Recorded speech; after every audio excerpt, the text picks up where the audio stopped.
Vamos começar agora a última conversa da rodada sobre música de cena. Eu vou receber aqui nada mais, nada menos que Álvaro Rosa Costa. Vamos lá. Tudo bem contigo? Como você está? Tudo jóia. Tranquilo. A gente transitou pela música, educação, teatro. A gente transitou por música, tecnologia e teatro. A gente transitou pela música pop, pela produção musical, pela produção de desenho de som com a Bibiana Petec também. A gente falou de muita trilha sonora para filme e muita trilha sonora para espetáculo de teatro com o Arthur de Faria na nossa última conversa.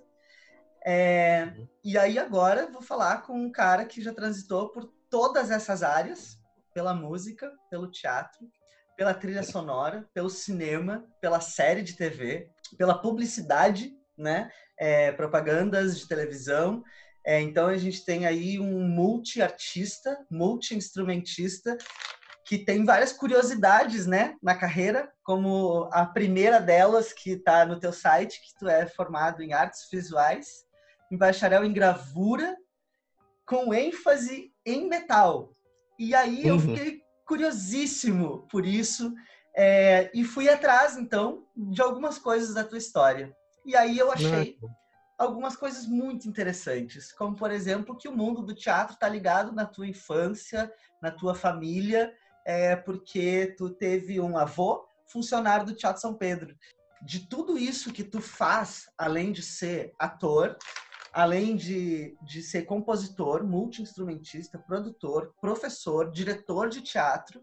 Então, eu queria te perguntar como é que essa coisa se fundiu de uma maneira... Pois é, isso aí. Até hoje eu tento me nortear um pouco nisso. Eu não sei onde começou isso. Eu acho que começou no Teatro São Pedro, por incrível que pareça, porque lá, bom, a minha família morou lá, né? A gente morou lá de 39 até 72. Basicamente, quando fechou, a gente teve que sair de lá. E lá no Teatro São Pedro teve uma época que teve o CDE, que é o Centro de Desenvolvimento da Expressão, que chamava naquela época Escolinha de Arte. Foi fundada por um artista plástico, Augusto Rodrigues, ele é carioca. E daí trouxeram aqui para o Rio Grande do Sul e a Escolinha começou, a primeira sede dela foi no galpão que era do lado do Teatro São Pedro. Do lado do Teatro São Pedro, ali onde tem, quem conhece bem, tem a Paineira, né? Uhum. Aquela paineira. Pois é, na frente da paineira ficava um galpão e depois o outro. Que era meio que, acho que onde os grupos ensaiavam, tinha dança e coisa, e o outro depois virou a Escolinha de Artes. E ali eu e meu tio fomos um dos primeiros, acho que alunos. O meu tio foi o primeiro aluno e eu, quando tive idade, entrei. E ali a gente desenhava, fazia um monte de coisa. E no Teatro São Pedro também teve um método do Suzuki, eu acho que foi a primeira vez que foi introduzido em Porto Alegre, mas daí o meu avô ficou com medo. O método Suzuki é aquele método que eles ensinam as crianças a tocar os instrumentos de uma maneira diferente, né? Mais pela audição e coisa. Mas o meu avô ficou com medo de eu participar, porque se quebrasse o violino ele não teria como pagar. As coisas que dão voltas, né? Mas o que acontece, eu acho que ali é meio que a raiz, assim, meio de tudo, assim, porque depois a faculdade eu fiz por causa da Escolinha de Artes, na verdade. Porque eu pensei, eu até me lembro, meus pais eles nunca cobraram nada, até porque da minha família eu sou o único que tem um curso superior, então eu fui num ponto em que eles também não tinham uma nitidez, né, do que representava aquilo, então eles meio que me deixaram, faz o que tu quiser. E eu disse, tá, mas ganhar dinheiro, de repente eu faço engenharia, porque ou sigo em artes plásticas, eu não sei o que vocês querem. Não, faz o que tu achar que tem que fazer. Então eu vou começar fazendo artes plásticas, que é o que eu mais ou menos domino, né? Porque com 12 anos eu já fazia entalhe e madeira. Desde os 12 eu fazia entalhe e madeira, né? Já entrei daí junto com os adultos, eu era a única criança que fazia. E fui até os, sei lá, eu acho que 20 e poucos anos fazendo entalhe e madeira, eu parei. E resolvi fazer artes plásticas. Naquela época era artes plásticas, nem era artes visuais ainda, né? Era artes plásticas porque era a arte de plasmar algo no espaço. Depois se reviu esse conceito com a função da fotografia, de outras mídias, né? Então passou a ser artes visuais. E lá na faculdade do IA eu descobri a calcogravura, que era o que eu achava mais próximo da escultura, porque a escultura não me atraía muito, assim, aquelas horas. Eu não tinha paciência para desenhar. Então, em talha e madeira, foi o que mais assim me entusiasmou, assim, pela maneira como tu trabalha com a madeira, com formão, o gesto, né? Ele é uma mistura. Eu aproximo ele mais da cerâmica do que propriamente da escultura. É uma coisa estranha, assim, mas a relação com a matéria, né? E isso eu fui encontrar com a gravura em metal, porque é um processo muito bem alquimista, assim. Ele trabalha com química, com a imagem invertida, quer dizer, a chapa, quanto mais brilhante ela for, mais branco tu consegue na impressão, porque a chapa tem que reter a tinta. Então, na verdade, tu tem que empurrar a tinta para aquelas ranhuras, e ali é que está uma parte da imagem, a imagem com a tinta, né? Então, é um processo. Só que eu comecei a entrar nisso meio com um processo realmente de alquimia, assim. Anos depois, eu conversando com a Simone, né? A gente chegou à conclusão, assim, que foi muito importante das três artes. Eu acho que a mais importante para mim, assim, no sentido de criador, são os princípios das artes visuais, porque era o tempo inteiro o trabalho de criação em evidência. Era o tempo inteiro formas de tu lidar com a imagem, de tu achar artifícios, né? Porque eu disse para ela que uma das coisas que me fez entrar nessa faculdade é que, tipo assim, com 15 anos, com 20 anos, eu tinha toda a técnica da entalhe madeira, mas eu não tinha o que falar. É gozado tu ter uma técnica, mas tu não ter o que falar. Eu disse, eu preciso viver, eu preciso ter vida para poder passar isso, né? E isso começou com entalhe madeira e depois se transformou com a música. É uma coisa estranha essa mistura, mas eu vejo música muito com princípios das artes visuais, principalmente no processo de criação. E eu acho que o ponto que ficou mais nítido para mim nesse processo todo foi quando a gente criou os Chachados e Perdidos, da Simone. Por quê? Porque eu, vindo das artes visuais, trabalhei com ela e com o Beto, que vieram da música. Então as formações eram completamente diferentes, ao mesmo tempo a gente se completava. Um completava o outro na maneira de criar, de recriar arranjos para músicas conhecidas, que ficavam, na verdade, se transformavam em quase outras músicas, né?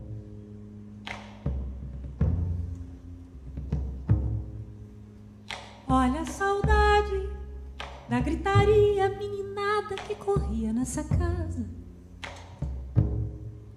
de tanta gente que mudou dessa cidade. Então, quando a gente começou a entender esse processo, e eu agradeço muito o respeito também deles pela minha ignorância musical, porque eles têm uma formação acadêmica assim primorosa, e a minha formação é de rua, né? A minha formação é de coral, é autodidata. Eu nunca tive aula de música. Eu acho que a única vez que eu tive aula de música mesmo foi quando eu entrei em 2001, quando eu entrei numa banda que era Chumbo Grosso, com Luciano Zanata, com Maurício Nader, com Ciervo, uma rapaziada que hoje toca, o Leonardo Boff. Então, ali eles começaram a trabalhar com um programa de computador chamado Encore. E eu fiquei fascinado por aquilo. Puxa, eu posso escrever e o computador toca. Bah, era tudo que eu queria, né? Poder botar qualquer coisa no computador e ouvir aquele som, porque a minha relação com a música é muito sonora. O som me atrai, depois eu mexo. Então, aquilo... Eu comecei a trabalhar com Pro Tools, que também tem uma visualidade muito forte. Então, o que acontece? Eu tive aula com a Elisa Cunha, naqueles projetos de extensão da URGS, para poder entender como era escrita na pauta, para saber por que uma clave de sol, por que uma clave de fá, para poder usar no Encore para fazer trilha para teatro. umas coisas meio assim. E que o Pro Tools, daí em 2001, com Toda Nudez, não sei se chegasse a assistir Toda Nudez Será Castigada. Pois foi o primeiro, acho que uma das primeiras peças a se usar o Pro Tools, não só para botar uma música atrás da outra, mas para colocar camadas de músicas. E efeitos. Né? Então, em 2001, eu considero assim que foi... Porque foi entre 99 e 2001, Em 99 eu saí da Companhia Teatro Novo, porque eu não tinha mais para onde crescer, então eu disse para o rádio, eu vou parar, porque eu não tenho mais o que fazer aqui na companhia, eu tenho que sair. E foi legal, porque, na verdade, eu fiquei 2 anos bem complicados, assim, mas acabei entrando numa produtora de áudio. E lá eu comecei a mexer com Cubase, foi a primeira vez que eu vi um Apple na vida, um Macintosh. O que acontece? A produtora fechou e em 2001 eu fiz o caminhão com o Nestor. Daí eu peguei todo o meu cachê do caminhão e comprei o equipamento deles quando eles fecharam. Que até hoje eu tenho microfones e coisas, pedestais, e fui mexendo do jeito que eu sabia, do jeito que eu podia, não tinha professor, não tinha ninguém para me cobrar, eu fui fazendo qualquer loucura dentro do computador. E surgiu a oportunidade de trabalhar com o Ramiro Silveira, por indicação da Patrícia Fagundes, que ele estava voltando de Londres e queria montar uma equipe para fazer o Todo Mundo Será Castigado. Daí veio o Nelson, a Liane, a Patrícia indicou os atores para ele e me indicou para fazer a trilha, porque, na verdade, uma das primeiras trilhas sonoras que eu fiz foi com a Patrícia Fagundes. Mas com o Ramiro, eu introduzi, como era uma coisa muito dinâmica, ele pedia, tipo, tu me faz uma seleção de 20 músicas agitadas e 20 músicas calmas. E a gente vai jogando isso no ensaio. Então, conforme a gente ia improvisando, desde o primeiro dia de ensaio, eu levava 5 CDs e ficava com 2 players, assim, jogando aquilo. Depois eu chegava em casa e ficava montando um outro CD daquelas montagens que eu fazia, essas músicas funcionou com aquilo. Então, eu pegava trechos de cada música, mas ali foi que eu comecei a juntar essas coisas, né? Porque eu nunca não tinha, assim, um mestre, eu não conhecia ninguém que fazia isso. Eu gostava muito do trabalho do Marcelo Delacroix, quando eu fui ver aquele, como é, um índio, que é uma peça do Nestor. Um índio, só um índio. Eu sei que eu fui ver no Goethe. Que trilha bacana, olha a sonoridade dela. E aquilo, olha só, é possível fazer uma trilha que não seja só de música pesquisada, ou de música para a infância, como o rádio fazia, né? A gente criava as músicas, cantava, gravava e depois cantava em cima na apresentação. Mas é mais ou menos esse início e esses pulos, né? Tem uns saltos, tem umas crises no meio dessa história que vão me levando para algum lado. Então, acho que momentos marcantes disso seria o início, né? Quando eu comecei a fazer trilha, no caso, foi, na verdade, por acaso, um musicista, quem eu não me lembro quem, do rádio, não pôde fazer, e o rádio disse, Álvaro, o Renato Mujica, ele precisa que das músicas para poder fazer, tu consegue fazer? Eu vou tentar, né? O Renato Mujica é um baita do músico. Aí eu fiz umas 5 músicas daquelas letras ali, mostrei para o Mujica gostou, e eu comecei a fazer trilha em 97, e já no mesmo ano a Juliana Barros me chamou para fazer o Chapeuzinho Amarelo, com direção do Nelson Monastério, fazer a base, porque eles estavam aprendendo a cantar com o Fernando, não me lembro o sobrenome dele, mas é um tenor, que era professor de técnica vocal, e que estava trabalhando com o elenco.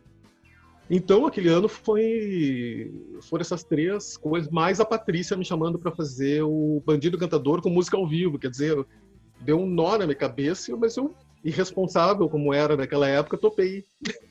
Hoje eu não faria isso. Bom, agora tu me falou que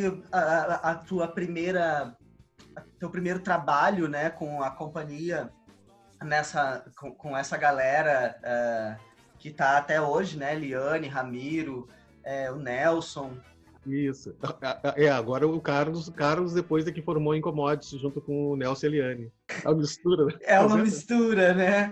Mas o pior é que é a mesma turma, porque o Carlos Ramiro participou do projeto de graduação do Ramiro Silveira, que era o Cabaré Opto-Atônito, que foram 3 diretores dirigindo 30 atores do Dade. O Dade não queria fazer, eles conseguiram convencer e fizeram. Então eram peças interligadas. Era a Patrícia, o Ramiro Silveira e a Lila Vieira, se não me engano. E o Carlos Ramiro participava da turma do Ramiro Silveira. Eu, o Adriano Bazejo e a Lu Olensky fizemos a cena da Patrícia Fagundes e também com o grupão todo. Então era uma mistura, foi uma coisa bem interessante. Mas como que se dá isso agora, por exemplo, assim, a criação de uma trilha sonora estando em cena, que já é uma coisa difícil, né, fazer as 2 coisas, E tudo isso ainda fazia a direção musical disso, né? Que é estar em cena, estar com o olhar fora de cena, né? E ver tudo isso junto no final, assim, tu consegue ter essa perspectiva de enxergar lá no final a obra, a construção, ou realmente como é que se dá esse processo da criação concomitante com a criação do espetáculo? Em cena, foi muito angustiante ter criado a trilha e estar em cena, que foi no Macbeth, da Patrícia. Porque a gente fazia coisas ao vivo, eu e o Julinho Andrade, a gente tocava carrom e soltava alguns sons do palco, mas a trilha do PA a gente não tinha domínio, então era complicado, assim, foi bem difícil. Foi um dos trabalhos mais angustiantes em termos assim de não ter o controle sobre a trilha. Porque eu acho assim, ó, a sonoplastia, ela para mim, assim, tem um peso muito forte na trilha sonora. Quem vai operar, a maneira como vai operar, é quase como se fosse um músico, principalmente hoje em dia. Não é só uma questão de disparo, porque toda a nudez é castigada, com a história das artes visuais aí, né? Eu mudava a trilha, eu acho que eu parei de mudar a trilha no segundo ano. Porque a gente apresentava a peça e puxa, ali é possível uma coisa. E eu mexia o tempo inteiro nos graves, na pan. Então os atores estavam em cena, eu estava mexendo na equalização, mas eu pensei, puxa, eu não posso botar isso no CD, porque isso é a equalização desse lugar. A equalização é a acústica desse teatro. Se eu botar no CD e achar que é só dar um play, não vai funcionar em outro lugar. Então eu vou ter que passar o som. Então era isso. Eu tinha umas 5 ou 6 trilhas das 47 que eu sabia que eu ficava passando, a gente chegava na montagem, passando o som e vendo onde é que eu ia ter que mexer. Ah, beleza, achei. Então tá. Então eu já sei como é que vai ser a operação. E isso não tem nada a ver com o CD, com a música gravada. Já é outra coisa, já é uma coisa que é junto, né? Que cria. Mas nesse processo de criar a trilha, de estar dentro, eu acho que eu fui vivenciar isso também de uma maneira bem angustiante, foi no Dona Flor. Dona Flor do Zé, da Carlota e da Larissa, porque eu acabei entrando em cena, eu não queria entrar em cena. Mas aí a Simone me convidou, a Carlota, inquieta do jeito que é, já me puxou para a cena. Mas ali a música era ao vivo, pelo menos isso. Então a gente tinha domínio um pouco da ambientação e tinha uma pessoa operando que era o Beto, que trabalha com a gente, que já tem é um instrumentista, então tem uma outra... E era música ao vivo. O outro projeto bem audacioso e difícil que foi assim para atuar também foi o Ibsen, o Inimigos na Casa de Bonecas, que a gente, com a Camila, o projeto Gompa, né, que acabou ganhando o Ibsen Awards para montagem, e ela resolveu montar com as duas peças, com o Inimigo do Povo e Casa de Bonecas, que ela queria que eu operasse dentro do palco. Eu disse, tudo bem, vamos lá, mas então tem um momento da cena que assim que a música, a trilha fica 40 segundos rodando em silêncio. E no determinado momento que eu dou um texto, começa a surgir a trilha. Muito de fundo. E ela cresce e termina emendando com uma outra que tem um volume maior que a inserção da... Então, tu imagina o que é tu ter que fazer a passagem de som, tu ter que ensaiar com o volume a tua voz, como funciona naquele lugar específico. Então, não é só dar um play... como antigamente, assim, muitos diretores, eu disse, isso me incomodava muito, essa questão de só pegar música, precisar, emenda uma e solta na hora, solta com o facão, cortou a música no meio. Então eu divido muito essa coisa de sonoplastia, composição musical, direção musical, e tentando achar um termo que elimine essa coisa da trilha sonora, porque isso aí há anos que vem pensando, assim, tem que ter algum termo que elimine isso. Desenho de som também eu acho estranho, porque são termos emprestados do cinema, né, onde realmente a trilha vinha numa faixa. Então é soundtrack. Por quê? Porque uma das faixas era destinada para a trilha. Mas no teatro é diferente. E desde o rádio, a primeira peça que eu fiz com o rádio, ele tinha umas caixas de som horrorosas, sim, esteticamente falando, porque tinha um som muito bom, os falantes eram excelentes, e ele sempre colocava atrás do cenário. eu nunca perguntei para ele por que ele fazia aquilo, mas eu via que tinha um resultado legal. Por quê? Porque o som vinha de trás, passava pelos atores e chegava junto na plateia, ou seja, já era um retorno IPA, né? Para nós era uma coisa meio assim, meio, eu te disse, é a trilha pobre, mas que funciona muito bem. Teoricamente é o que eu tento, é o que eu me norteei a vida inteira. Ou seja, o som, esse som, ele não precisa vir do PA, não, porque PA também significa Public Address, ou seja, endereçamento para o público. Mas esse endereçamento para o público é do som mais importante que vem do palco. Entende? Então, é como se eu tivesse aquele som do palco direcionado de uma maneira confortável para o público. Então, o som tem que vir do palco. Então, eu sempre, quando tenho essas peças, que sonoramente eu tento que o som também tenha um direcionamento, que não seja, que seja como a luz, porque na verdade é uma lanterna, né? Se tu tiver uma lanterna só nas laterais do PA, tu perde o foco do centro, a tua atenção fica o tempo inteiro para a direita, o som veio lá longe. Às vezes eu uso, às vezes quando conscientemente tu quer usar esse recurso, até no Chapeuzinho Vermelho, por exemplo, que foi um desenho de som mais ousado, assim, que a Camila permitiu mais coisas, né? Eu botei um sistema 3.1 pobre, que eu chamo, porque não tendo um software, que eu não confio muito em computador e áudio, então eu uso até conseguir usar o iPad, porque eu achei um aplicativo bom, que é confiável. Aí eu uso a mesa para direcionar os sons. Então eu coloquei uma caixa atrás da plateia.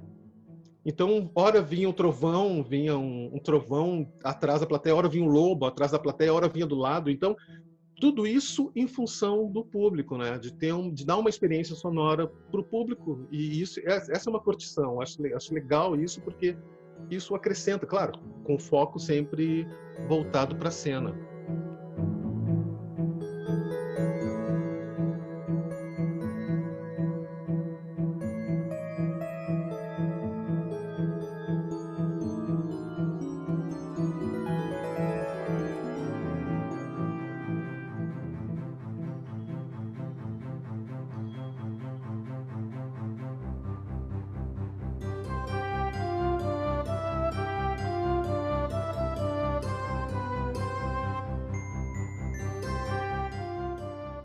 E eu acho que isso é uma vantagem de tu ser esse multiartista e estar dentro da cena, fora da cena, construindo a direção musical, dando o texto e tendo que baixar o volume da próxima faixa, levantar o volume ao mesmo tempo, sem precisar olhar para o negócio, porque é essa magia, né, de tocar o piano e cantar olhando para o público e mexer ali e não olhar, e saber exatamente onde estão as teclas, sabe? E isso é trabalhar em rede sozinho, né?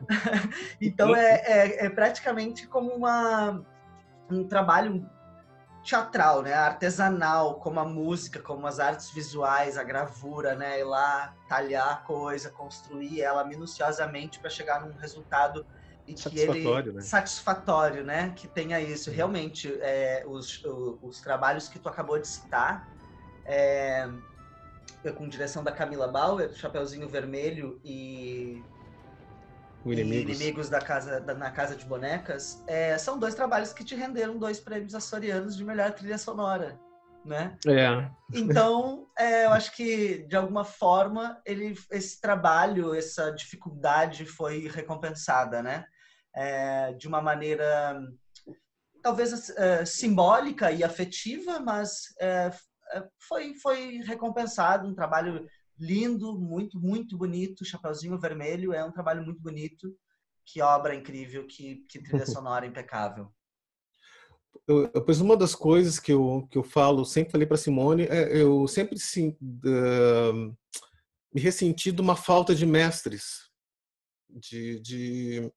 Sempre eu tinha eu tenho a necessidade de encontrar aí eu parando assim, vendo, putz, mas de onde vem essa maneira de eu compor, de eu usar o som assim? E te confesso que foi assim há uns 3-4 anos atrás que eu percebi que a minha influência sonora, a maneira como eu vejo assim a música e esse percentual pequeno de inquietação, assim, né, com o som e com... Não que vá fazer uma coisa interessante, porque é muito empírico, assim, e rústico até o que eu faço. Essa questão do mestre, né, eu fui identificar no meu trabalho uma influência muito forte da Carlota Albuquerque. E é impressionante porque a Carlota, ela vem da dança, né? E o meu primeiro contato com a Carlota foi com Hadi, quando ela fez a coreografia da Putz, a Menina que Buscava o Sol, em 1993. E durante esse processo, quando eu vi, ela me convidou para participar do Terpsy, para um espetáculo que era Lautrec Fin de Siècle. E eu, Carlota, tá, posso fazer. Daí foi, e eu fui participando dos ensaios, daí eu chamei um octeto que eu cantava, que era o Guaranalho, que ela queria chamar um coral. Eu disse, não precisa de um coral, tem um octeto que vale por um coral. Daí eu dei uma música que falava uma coisa francesa, sei lá. E ela adorou. Então ela tem uma maneira de ensinar, de te instigar e de te inspirar, que é fenomenal. E quando eu ouvi a trilha do Lautrec, ela pegava o marido dela, o Murilo, e dizia para ele gravar um LP, depois botar a fala de um filme que não sei aonde. Então ela gravava em fita aquela maçaroca de áudio, aquilo entrelaçado, aquelas coisas, aquelas camadas. Ela trabalhava em camadas. Isso em 93, 90 e poucos. Ninguém fazia isso. Quer dizer, em 2001, eu fui fazer isso no Pro Tools, de uma maneira confortável. Elas faziam aquilo manualmente, quer dizer, se desse errado, tinha que gravar tudo no tempo dos 30 minutos que tinha cada parte. E essa era a maneira dela compor, e eu fiz como tem a ver com o meu trabalho sem... Quer dizer, como as pessoas, elas influenciam a tua maneira de trabalhar, mesmo sem tu perceber, né? Por isso que eu não acredito em guardar segredo, e não ajudar, e não compartilhar os saberes, porque tudo que vai e volta, de alguma maneira, entendeu? Eu só pude fazer essas coisas das caixas porque os técnicos do Renascença são extremamente disponíveis, e são artistas, a maioria deles, né? O Mirko já atuou, o André é um técnico que entende também de cena. São técnicos que têm uma ligação com a arte. Então, é uma outra postura. Por isso que eu fico assim, às vezes, de me considerar técnico. Eu tenho a carteirinha de técnico, mas eu não tenho a capacidade técnica deles. Mas eu busquei aprender bastante coisa para poder me defender e trabalhar independentemente. Quando eu não tiver um André na vida lá em Marau, em Manaus, eu sei como. Então, para mim foi importante, até nesses tempos de quarentena. Quer dizer, a gente foi capaz de fazer um show aqui em casa com os saberes mínimos técnicos, né? Tanto de vídeo quanto de microfone, mas isso só é possível porque não existe a palavra não, e isso vem da Carlota. A Carlota, ela no Godspell, por exemplo, tinha uma caravan em cena que ela foi levada para a gente ensaiar, era para ficar parada no chão e a gente subir em cima. Só que para levar uma caravan, eles botaram uma madeira embaixo com uns rolimãs para poder empurrar aquilo para chegar no lugar. E a Carlota viu aquilo e perguntou, a gente não pode mover essa carro? Aí todo mundo, não pode, porque isso aí... Ah, tá. Aí saiu todo mundo, ela chegou, Álvaro, será que tu podia arredar ele um pouquinho para a esquerda? Deu, claro. Aí eu fui lá, arredei, e ela, olha, ele anda. Pronto. Aquela cara andou, só não subiu no teto porque não deu tempo, não teve grana para fazer isso. Porque ela é uma pessoa assim, entendeu? E cercada de intérpretes maravilhosos. Então, eu acho que essa criadora por perto e uma amiga que a gente xinga, conversa, cria, se cuida, é para mim uma coisa assim de reverência mesmo, sabe? E a Simone ela me dá toda uma segurança, mas é que como é muito próxima, né? A gente é casado, então ela não gosta da palavra natural, mas eu uso a meu jeito a palavra natural. Então eu digo, é natural que isso já esteja aqui do lado. Então mas ela também, ela inegavelmente ela conduz a vida e a música com uma maestria absurda. E ela é assim. Isso que tu vê ela falando aí, ela é assim. Ela é uma pessoa extremamente transparente, desprovida de qualquer filtro. Ela é assim. Ela pode ser tanto uma diva quanto carregando o lanchinho, quanto sei lá,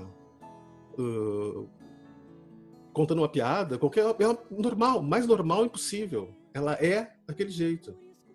E no palco, o piano é uma extensão dela. Então, quando ela teve esse contato com o teatro, abriu uma nova janela para ela, que é essa percepção do humano, né? Do humano, do risco, da criação. Porque ela vinha de um ambiente que é todo careta, assim, é todo formal. A posição do músico, a aparência, a presença, a diva, as divas, né? E no teatro, ela viu que esse glamour, esse glamour não é da porta, não é para ser levado, não é da porta para fora, é na cena e é a favor da cena. Então ela começou a ter uma outra compreensão dessa linguagem. Então às vezes ela diz que não é atriz, tá, tudo bem, pode não ser atriz, mas ela tem todo o conhecimento de atuação que um músico precisa ter, que é bacana que um músico tenha, assim como é bacana que uma pessoa de teatro também tenha esse conhecimento da parte musical. Não que vá fazer um disco, mas isso com certeza vai ajudar, vai influenciar muito em cena. E nas oportunidades que ele vai ter de contatos com outros profissionais. Quer dizer, a música me deu a possibilidade de ter contato com a Carlota, senão eu não teria. A Carlota me deu contato fazer um musical com o Zé, senão eu não teria. O musical me deu o contato de fazer um musical com a Simone, de fazer um teste, fazer lá que eu conheci ela. Então, esses meandros, eles são todos próximos, né? É muito bonito ouvir que no último episódio sobre fotografia de cena, a inspiração do Cláudio Ettiges é a Carlota, que é uma pessoa extremamente criativa, e a gente vê isso nos trabalhos dela, tanto no Terpsi, quanto como orientadora, diretora, preparadora corporal da casa de teatro, dos alunos. Bom, eu poderia ficar aqui falando contigo sobre muitas coisas que eu tenho. Eu fiz uma pauta de 3 páginas e meia, com todas as coisas que tem da tua trajetória, assim. Eu poderia ficar falando da Nina, Coração e o Monstro, Confusão, Tempestade, Os Mistérios da Ilha, Chachados e Perdidos, Beijo no Asfalto, Travessias. A gente poderia ficar aqui falando muito, e talvez renda um segundo episódio. Que, cara, tu trabalhou com tanta gente. Celina Alcântara, Roberto Oliveira, Nelson Diniz, Jezebel de Carli, Camila Bauer, Júlio Conte, Carlota Albuquerque, Ramiro Silveira, Patrícia Fagundes. E eu acho que nada mais justo que falar com os mestres da cena, né? Então eu acho que o próximo programa vão ser os mestres da cena. Porque para mim todos eles são mestres, assim, né? De inspiração, de trabalho, de pesquisa, de mestres faltou o Zé Adão Barbosa nessa lista, que também por ser autodidata, ou também por ser um mestre acadêmico, ou muitas vezes um doutor acadêmico, são todos nossos mestres diários, né? Quando a gente vai para o teatro e assiste os espetáculos dessas pessoas. Terminamos essa temporada com o Álvaro Rosa Costa, música de cena. Que bom poder conversar contigo, poder acrescentar a tua história nessa memória que o Grupo Jogo está tentando colocar na internet, dos nossos amigos, dos nossos colaboradores e também de pessoas que nunca colaboraram com a gente, mas que colaboram indiretamente para que a gente cresça enquanto artista. Álvaro, muito, muito, muito obrigado pela tua conversa, pela tua disponibilidade nessa noite de sábado. Imagina, eu que agradeço muito e fiquei muito satisfeito, assim, eu vi também o episódio da Simone, mas muito legal a maneira como tu conduz, e é legal, assim, porque tem pessoas que eu confio, assim, na opinião, sabe? E eu sei que tem 2 atrizes, né, a Tainá Galo e a Manu Menezes, que sempre te reverenciam muito, assim, elas são apaixonadas pelo trabalho. Eu não consegui ver a Noite Árabe, né, que teve no Goethe, Sempre, mas elas me falaram, eu nunca consegui, estava um período que eu estava viajando pra caramba, assim, então eu me ressinto, assim, de muitos espetáculos não ter assistido, mas, pô, bacana ver que tu é uma pessoa que tá firme, que é uma pessoa bacana, assim, legal, e que tudo que elas disseram é verídico. Obrigado, querido. Valeu. Obrigado pela conversa. Um beijo para Simone. Vocês são pessoas inspiradoras. Muito obrigado. Obrigado. Beijo. Boa noite. Boa noite. Sai desse carro!